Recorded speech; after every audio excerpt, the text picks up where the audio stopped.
जीवन की चरित्र की पिछले कई श्लोकों से चल रही है। और यहाँ पर भी कह रहे हैं कि वे मुनिराज क्या विचार करते हैं, उनकी बुद्धि क्या करती है, तो वो भेद ज्ञान करती है, ये बात बता रहे हैं। भेद ज्ञान करके क्या करती है वो बता रहे हैं, इसको पढ़ते हैं।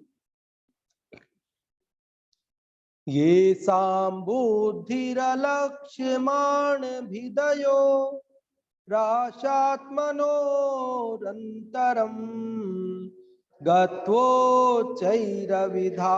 भेदमनयो रारान्नवेश्राम्यति यैरन्तर्विनिवेशिता समधनैः बाढं बहिर्व्याप्तयः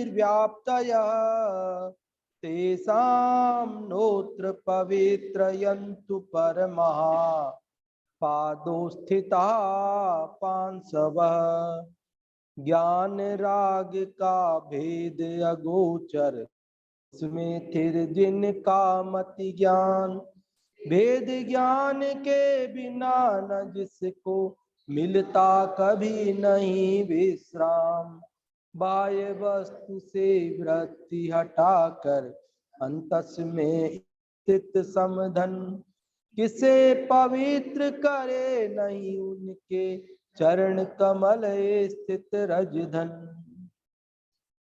ये साम बुद्धि जिनकी बुद्धि, ये साम जिनकी बुद्धि अलक्ष्यमाण भिदयो आशा आत्मनो अंतरम।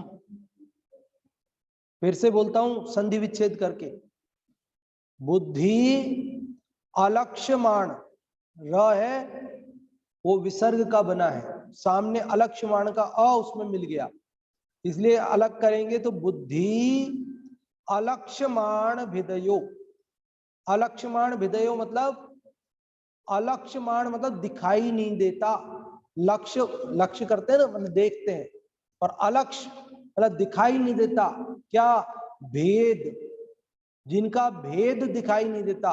किनका दिखाई नहीं देता? तो कहते हैं आशात्मनो, आशा का और आत्मा का। आशा मतलब इच्छा, और आत्मा का भेद दिखाई नहीं देता आसानी से। आशा और आत्मा को एक में एक ही देखने में आता है।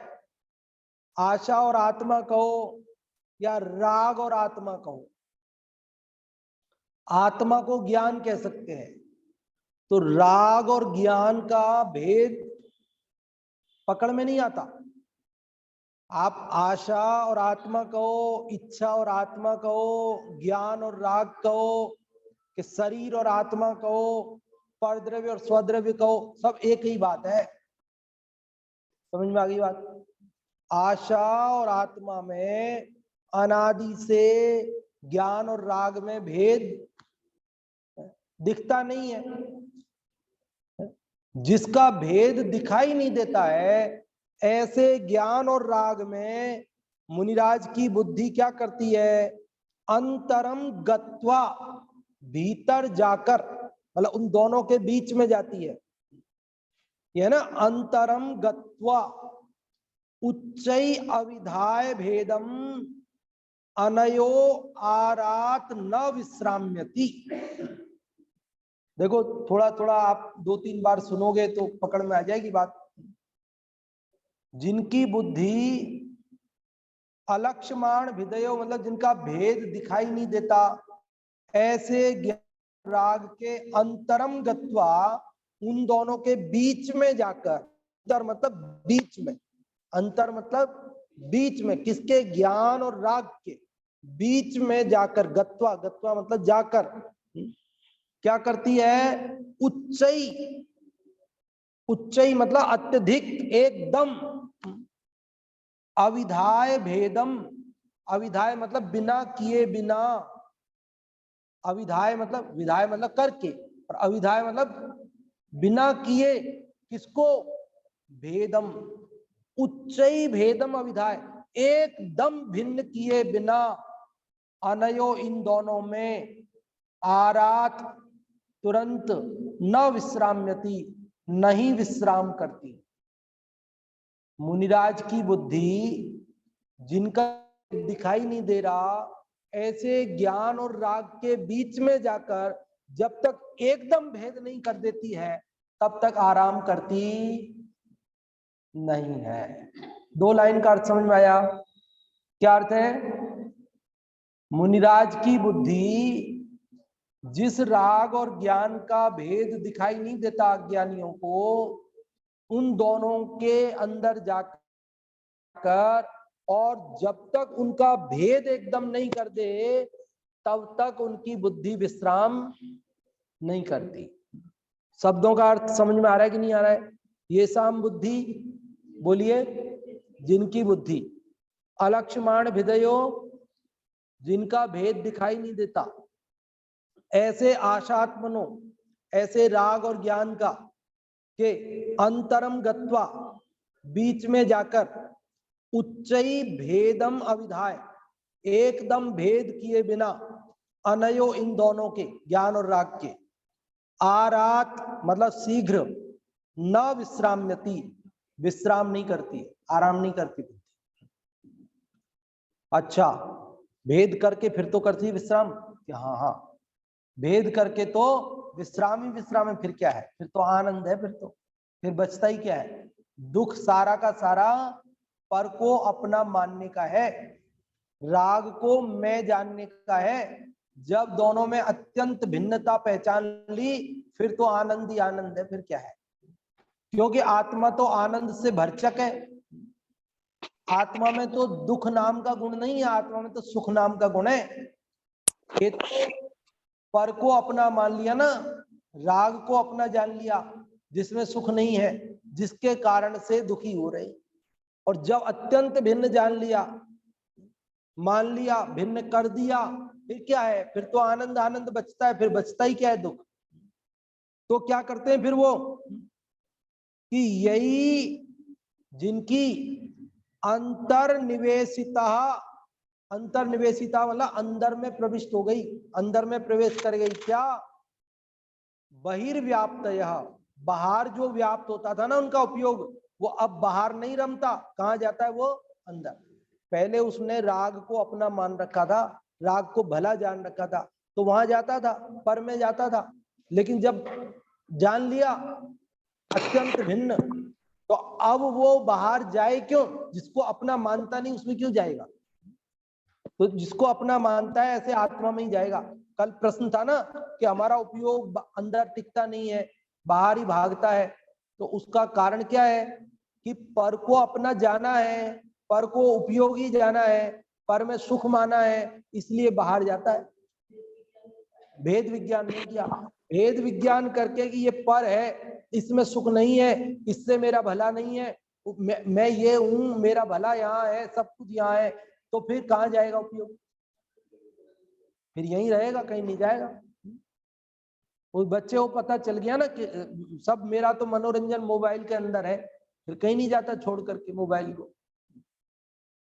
लेकिन जिसको वो मनोरंजन नहीं मिला तो दौड़ता रहता है, इधर से उधर, इधर से उधर भागता रहता है। तो ऐसा है स्वरूप।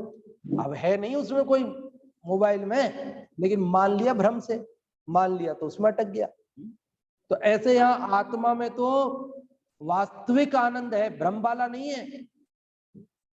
भ्रम से तो राग में माना था, अब वो राग में नहीं है ये जान लिया, पर में ये जान लिया, तो फिर उपयोग कहाँ जाएगा? आत्मा में जाएगा। इसलिए बहिर्व्याप्त या बाहर व्याप्त होने वाला, अंतर्निवेशिता, अंदर में प्रविष्ट कर दिया उन्होंने अपने ज्ञान को, समधनई, क्षमता भाव रूपी धन से। मुनिराज का क्या धन है? 1-2 दिन पहले बात चली थी, धन है उनके पास, ज्ञान धन। यहां कौन सा धन बताया? क्षम धन। क्षम धन, क्षमता भाव रूपी धन। कसायों के राग के अभाव में जो शांति अंदर में वास्तविक स्वरूप आत्मा का प्रकट होता है, वो समता भाव रूपी धन है उनका।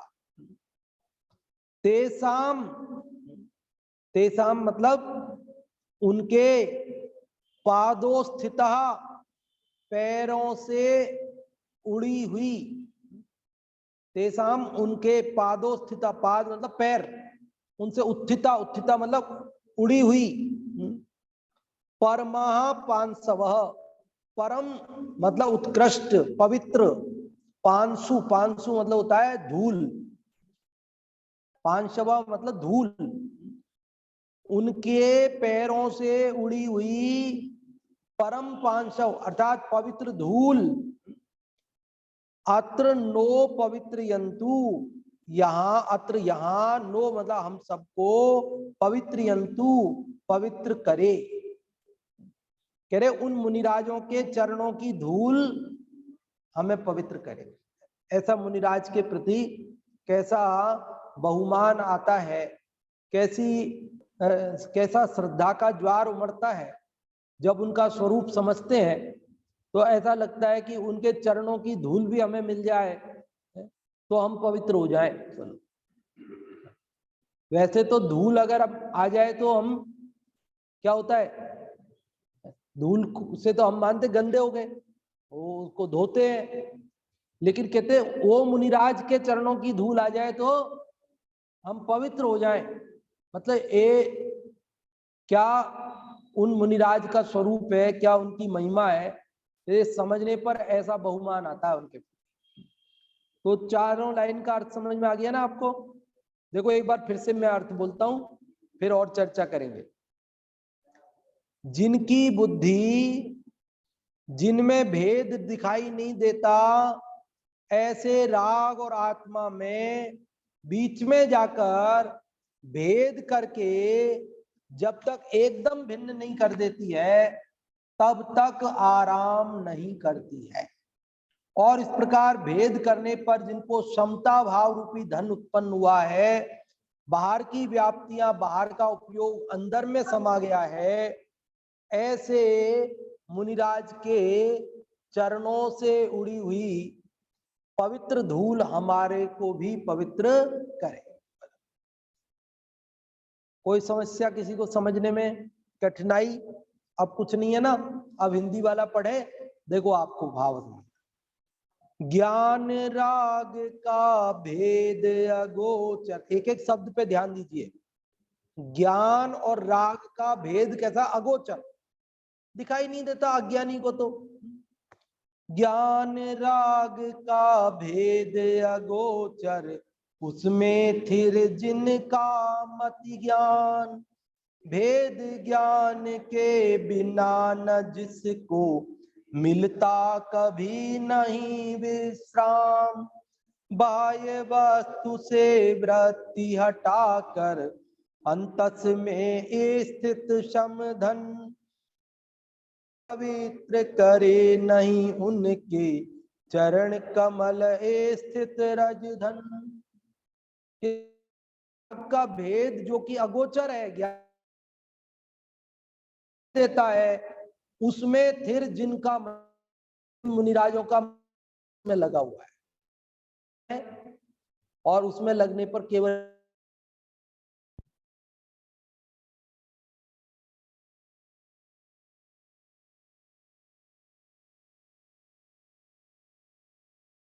उनको जब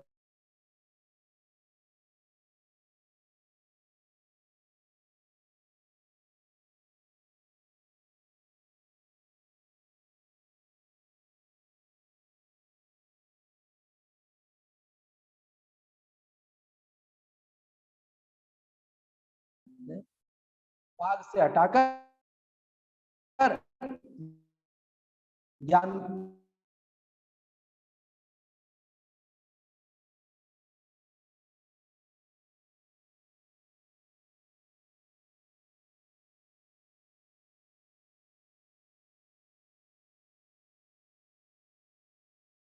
वे तीर्थ बन जाते हैं, जहां पर वे तप ले धारण करते हैं वो भी तीर्थ हो जाते हैं, जहां पर ज्ञान होता है, केवल ज्ञान होता है, वो भी तीर्थ हो जाता है, जहां पर जो है मुक्ति सिद्ध गति, वो सिद्ध शिला सिद्ध क्षेत्र हो जाते हैं, बाकी अतिशय क्षेत्र हो जाते हैं। ऐसा जहां जहां संतों के चरण पड़ते हैं ना, वो भूमि पवित्र मान ली जाती है, तीर्थ मान ली जाती है। तो ये मुनिराजों के ऐसे भेद ज्ञान की महिमा है, लेकिन सारी क्योंकि बिना भेद ज्ञान के समता भाव रूपी धन प्रकट नहीं होता। भेद ज्ञान से ही समता भाव आता है। मोह खत्म नहीं होगा तो शांति नहीं आएगी। इसलिए भेद ज्ञान बिना समता भाव नहीं आता, और भेद ज्ञान बिना उपयोग बाहर से सिमटकर अंदर नहीं जाता। देखो भेद ज्ञान की महिमा, भेद ज्ञान से ही समता भाव आता है, भेद ज्ञान से ही उपयोग पर से सिमटकर अपने में जाता है, और तभी जाकर के जीवन की सफलता है, सुख की प्राप्ति है। इसलिए ये भेद विज्ञान अत्यंत जरूरी बताया है। टोडरमल जी साहब ने क्या लिखा कि सुखी होने के लिए और दुख दूर करने के लिए सर्वप्रथम आपा पर का ज्ञान होना जरूरी है। क्या लिखा उन्होंने? आपा पर का ज्ञान मतलब क्या है? भेद ज्ञान ही तो है। आपा मतलब अपना, और पर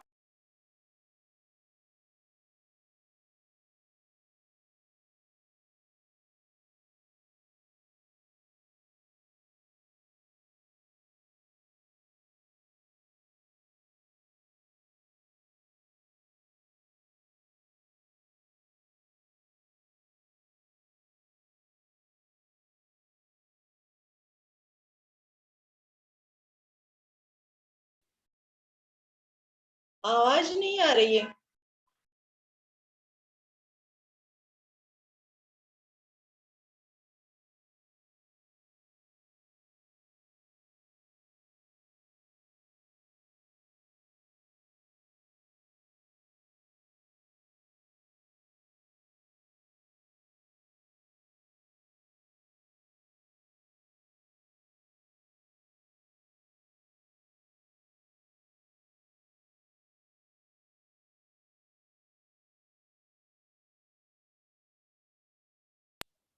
और ये गॉट इट भी कर, हाँ ये भी कर, हाँ अब आ रही आवाज? हाँ जी। तो बात चल रही अपनी कि ये भेद ज्ञान से ही समता भाव, भेद ज्ञान से ही उपयोग बाहर से सिमटकर अंदर में रमता है, तभी सुख की प्राप्ति होती है। तो अब प्रश्न उठता है कि ये भेद ज्ञान कब तक करें, ये भेद विज्ञान कब तक करें? तो आचार्य अमृतचंद्र देव समयसार कलश नंबर 130 में लिखते हैं। क्या लिखते हैं? भावयेत भेद विज्ञानम मिदमच्छिन्न धारया तावद यावत पराच्युत्वा ज्ञानम ज्ञाने प्रतिष्ठते।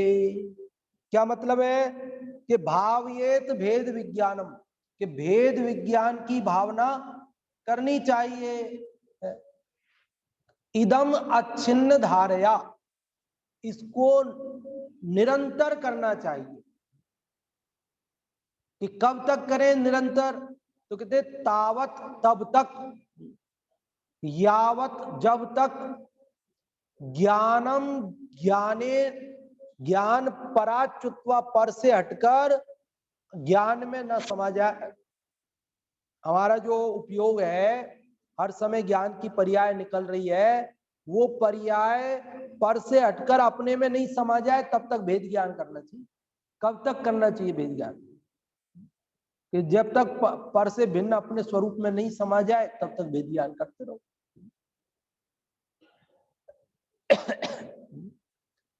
वो उसमें भी छेडाला में भी लिखा ना दौलत राम जी साहब ने, क्या लिखा? वर्णादि अनुरागादित, क्या है? निज भाव को न्यारा किया। उसके पहले और कुछ लाइन है, वर्णादि अनुरागादित निज भाव को न्यारा किया। बाद में आएगा। हाँ, तो देखो वर्णादि और रागादि, इन दो शब्दों में 27 प्रकार के भाव लिए।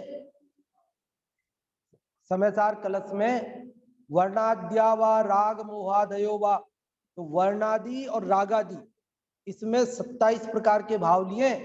मतलब वर्णादि में आ गया और रागादि में, मतलब सब परद्रव्य और पर के निमित्त से उत्पन्न हुए विकारी भाव, वे सब मैं नहीं हूं, मैं उन सब से भिन्न हूं। ऐसा भेद ज्ञान करते जाना है, और ऐसा भेद ज्ञान किए बिना शांति मिलनी नहीं है, सुख मिलना नहीं है। तो अनादि से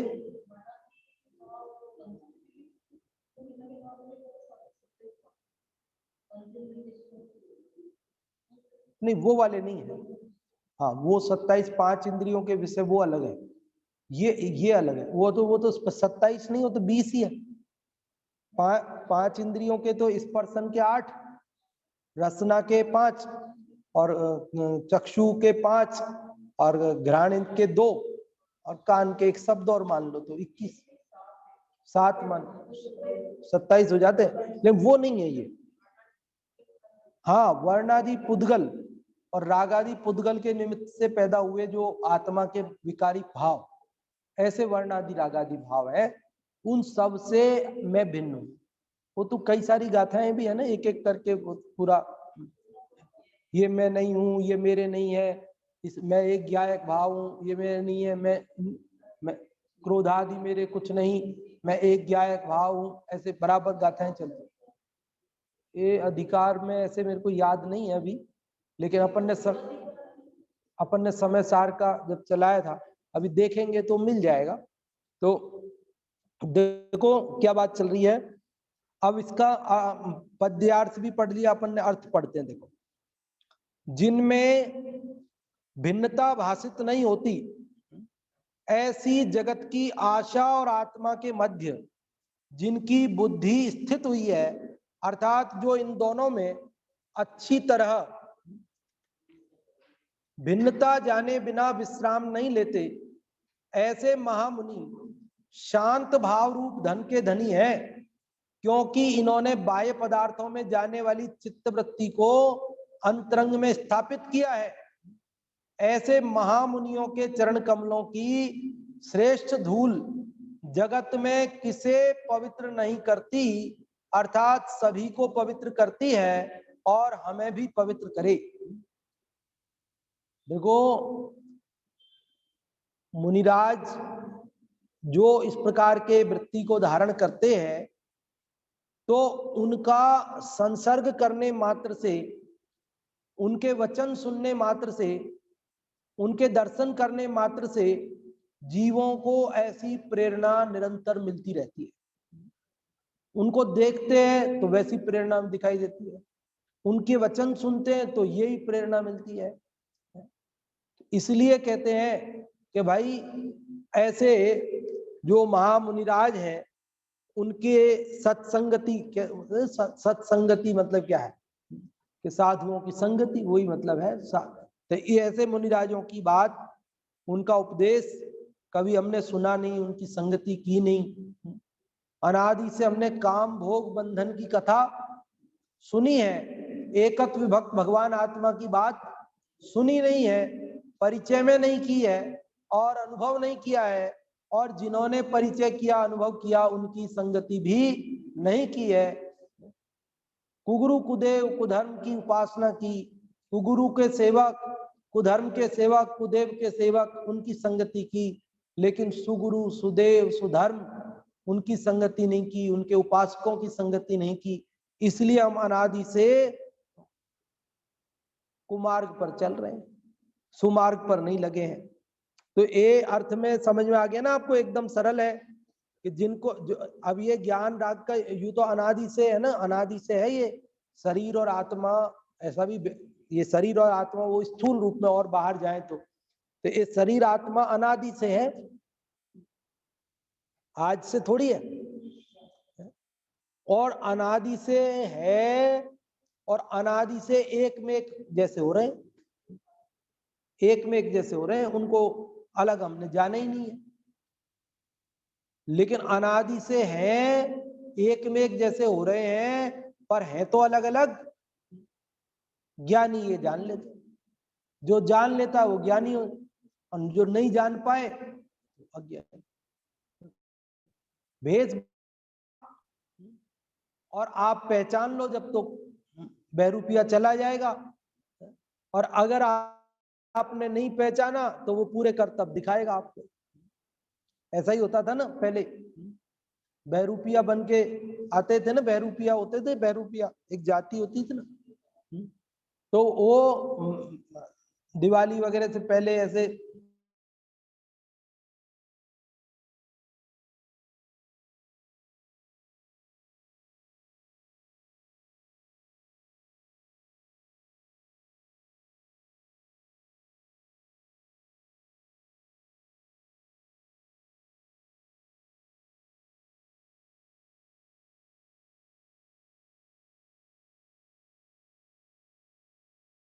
किया, कहाँ है रिटर्न, सही नहीं किया, अजी साहब, अजी साहब, तो और कड़क कड़क करके बोलता रहेगा। और आपने अगर पहचान लिया, अरे तुम तो रामलाल हो, अच्छा बहुत बढ़िया वेश बनाया यार, पहचान में नहीं आ रहे तुम तो, एकदम बढ़िया ओरिजिनल, किताब हमारी इनाम दे दो आप, ये 5 रुपए लो, और वो चला अगली दुकान पर, और अगली दुकान पे जाके फिर वापस वही, और उसने अगर पहचान लिया, अरे तुम तो रामलाल हो, आज वेश बढ़िया बनाया तुमने, है? बिल्कुल ओरिजिनल लग रहे हो इंस्पेक्टर साहब, इनाम दे दो, ये लो 2 रुपए, लेके चले। और वो गया और पहचाना नहीं तो दिखाओ, गई साल का दिखाओ हिसाब, कहाँ है, सब गलत करते हो, टैक्स नहीं चुकाते हो सरकार को। वो डांटता रहेगा, डपटता रहेगा, आपको परेशान करता रहेगा, कब तक, जब तक आप उसे पहचानोगे नहीं तब तक, और जब पहचान लिया तो खेल खत्म, फिर क्या है। अभी भी आते बाजार में, हेलो, अभी भी आते आपके उदयपुर में, शहर में आते हैं, अब शहर में ही मिलेंगे, दुकानदारों के पास ही पैसे मिलेंगे, अब यहाँ कहाँ कॉलोनी में आए तो क्या मिलेगा उनको। हाँ, झमकलाल पहचान लेते तो बस छोड़ चले जाते हैं, और 1 आध रुपए का इनाम दे दो बस चले जाते हैं। और अगर आप नहीं पहचानो तो तब तक वो पूरा करतब दिखाते हैं, पूरा नाटक दिखाते हैं, बिल्कुल जैसे कोई ओरिजिनल है, इसी प्रकार बर्ताव करते हैं। तो ऐसे हम परद्रव्य को अपना मान करके, कर्म को, राग को अपना मान करके, हितकारी जान करके प्रवर्तते हैं, तो ये हमें 4 गति 84 लाख योनियों के कर्तव्य सब देखने पड़ते हैं। और जब हम पहचान लेते हैं कि अरे ये तो राग, ये तो विकार है, ये तो मेरे से भिन्न है, मैं तो ज्ञायक, इससे मैं जानने वाला, तो कहते अच्छा, अरे इसने तो पहचान लिया हमको। पहचानते ही तो फिर चोर देखता है कि मेरे को नहीं देख रहे तो वो चोरी कर, और आपने लाइट जला दी, उसने देख, अरे इन्होंने तो देख लिया मेरे को, तो भाग जाता फिर तो वो ऐसा होता है ना, वो आकर के कुछ करने लगा, उठाने लगा, और आपने देख लिया, अरे मैं तो मजाक कर रहा था, मैं देख रहा था आपको पता चलता है कि नहीं चलता है, मैं तो इसलिए उठा रहा था, दुकान पे आकर के ऐसे बाहर सामान रखा और एक जना ऐसे उठा रहा, और आपने देख लिया, तो मैं ये देख रहा था सेठ जी का ध्यान है कि नहीं है, मैं और अगर आपने नहीं देखा तो ले जाता। तो आप, ज्ञान की तो महिमा है, आपने जान लिया तो माल बच गया, और नहीं देखा तो चला गया।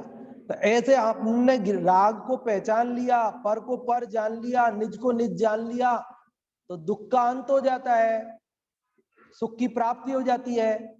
और पर और स्व के बीच भेद ज्ञान नहीं कर पाया, पर को निज जान लिया, तो क्या होगा, तो फिर तो दुख ही दुख है, फिर सुख नहीं है। बोलो, तो जिनमें भिन्नता भाषित नहीं होती है, ऐसी जगत की आशा और आत्मा के मध्य जिनकी बुद्धि स्थित हुई है, अर्थात जो इन दोनों में अच्छी तरह भिन्नता जाने बिना विश्राम नहीं लेते, बोलो निज घर बिना विश्राम नहीं, कि जब तक पर से भिन्न अपने निज आत्मा में नहीं जाए तब तक विश्राम नहीं करते। ऐसे महामुनि शांत भाव रूप धन के धनी है। शांत भाव रूपी धन तभी प्रकट होता है जब राग से अपने को भिन्न जानते हैं। क्योंकि इन्होंने बाह्य पदार्थों में जाने वाली चित्त वृत्ति को अंतरंग में स्थापित किया है। अब बाहर में जाएगी चित्त वृत्ति तो क्या करेगी, तांडव करेगी, फिर तो झगड़ा पैदा होगा, और पर से भिन्न होकर के अपने में समाएगी तो शांति आएगी। ऐसे महामुनियों के चरण कमलों की श्रेष्ठ धूल जगत में किसे पवित्र नहीं करती था, सभी को पवित्र करती है, और हमें भी पवित्र आगे पढ़ते हैं, भावार्थ पढ़ते हैं। जड़ और चेतन का संबंध अनादि से है। जड़ और चेतन का संबंध कब से है? अनादि से है। वे एक जैसे हो रहे हैं। कैसे हो रहे हैं? एक जैसे हो रहे हैं तथा सबको एक जैसे भाषित होते हैं। जड़ और चेतन एक जैसे हो रहे हैं, एक जैसे लगते हैं अज्ञानियों को। तो जो महापुरुष, अब यूं समझ लो, जो भेद जान ले वो महापुरुष है, या वो महापुरुष है जो जान लेता है? महापुरुष जान लेते हैं यूं कह दो, या जो जानते हैं वो महापुरुष है, ऐसे कह दो। जो महापुरुष भेद विज्ञान से दोनों को भिन्न जानकर जड़ से निर्मम होकर जगत की आशा छोड़ते हैं, उनके चरण कमलों की धूल जीवों को पवित्र करती है। कि भेद विज्ञान से दोनों को भिन्न जानकर और जड़ से निर्मम होकर जगत की आशा छोड़ देते हैं। क्योंकि जो पर है तो उसको अपना मानते नहीं और उससे उम्मीद करते नहीं। ये भेद जानने का ही तो कमाल है। भेद नहीं जाने तो, अब कई बार अपन को लगता है ना ऐसा, वो ऑपरेशन करा रहे, डॉक्टर ऑपरेशन कर रहा है, और हमारी आंख में से मोतिया का ऑपरेशन कर रहा है, और कहीं ऐसे नहीं हो वो कहीं ज्यादा अंदर आंख कोई फोड़ दे, वो हमारी आंख की में कट लग जाए, और तो वो पतली सी झिल्ली है ना वो मोतिया की, उसके और आंख के बीच में उसको भेद मालूम है कि नहीं है? और दोनों के भेद के बीच में वो अपनी छुरी डालता है, जो भी उसके हथियार डालता है, तो वो मोतिया की झिल्ली को तो हटा देता है और आंख को चोट नहीं पहुंचाता है। इसी बात का तो डॉक्टर है, बाकी तो फिर आप और हम ही कर देंगे फिर तो।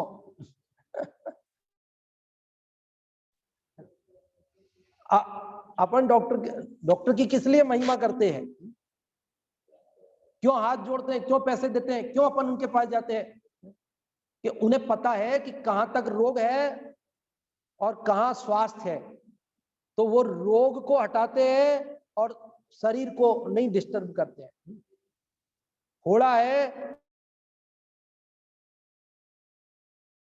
तो कितना हटाना है वो उनको मालूम है। हमको लगता है वो हार्ट का ऑपरेशन करेंगे तो कहीं ऐसा नहीं हो कि वो यहाँ कि वहां से काट दे, ये गलत हो जाए, वो गलत हो जाए। तो उन्हें पता है ना कि क्या कट करना है, कहां से छेद करना है, कहां से बंद करना है, कहां से हटाना है, वो उनको मालूम है। और उस मालूम होने से उस ज्ञान की महिमा है, और उस ज्ञान की वजह से ही उनको हम सम्मान से देखते हैं। तो अब उन्हें शरीर और शरीर में हुए विकार का ज्ञान है कि ये तो विकार है और ये शरीर है। तो ऐसे ही शरीर और शरीर के विकार में भेद डालने वाले वो डॉक्टर, ऐसे मुनिराज क्या है? आत्मा और आत्मा के विकार के बीच भेद डालने वाले। शरीर में फोड़ा हुआ है, ऐसे आत्मा में राग का फोड़ा है, तो वो राग और आत्मा दोनों में भेद ज्ञान करते हैं। कैसे करते हैं? जिस भांति प्रज्ञा छेनी से पर से विभक्त की आई से, उस भांति प्रज्ञा छेनी से अरे ग्रहण करो इसे। कि जिस पहले प्रज्ञा छेनी से ज्ञान और राग का भेद जानो, और जब भेद जान लिया तो राग से भिन्न जो अपना ज्ञान है, आत्मा है, और उसको ग्रहण कर लो। उसी प्रज्ञा छेनी से, उसी ज्ञान से अपने को जान लो। ये ज्ञान का कमाल है। छेनी से जो वेस्टेज पत्थर है उसको हटा देता है कारीगर, मूर्तिकार, तो सुंदर भगवान की मूर्त प्रकट हो जाती है।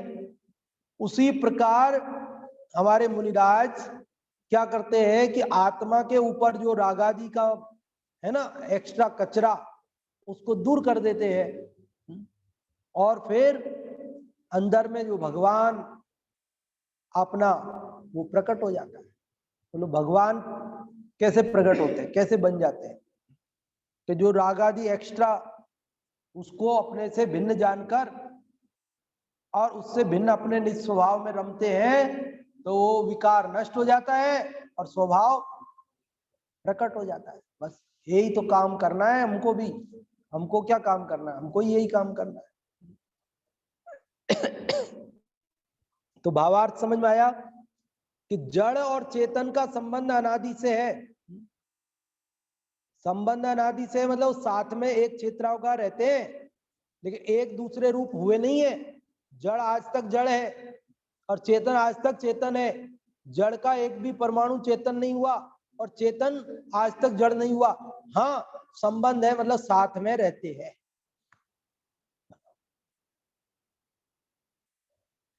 जड़ और चेतन का संबंध अनादि से है। वे एक जैसे हो रहे हैं तथा सबको एक जैसे भाषित। सबको मतलब सबको किसको? अज्ञानियों। ज्ञानियों को नहीं। सब में ज्ञानी मत लेना, सब में मतलब अज्ञानी। क्यों? अज्ञानियों का बहुमत है ना। ज्ञानी तो थोड़े ही होते हैं और जो होते हैं वो चले जाते हैं यहाँ से जल्दी ही।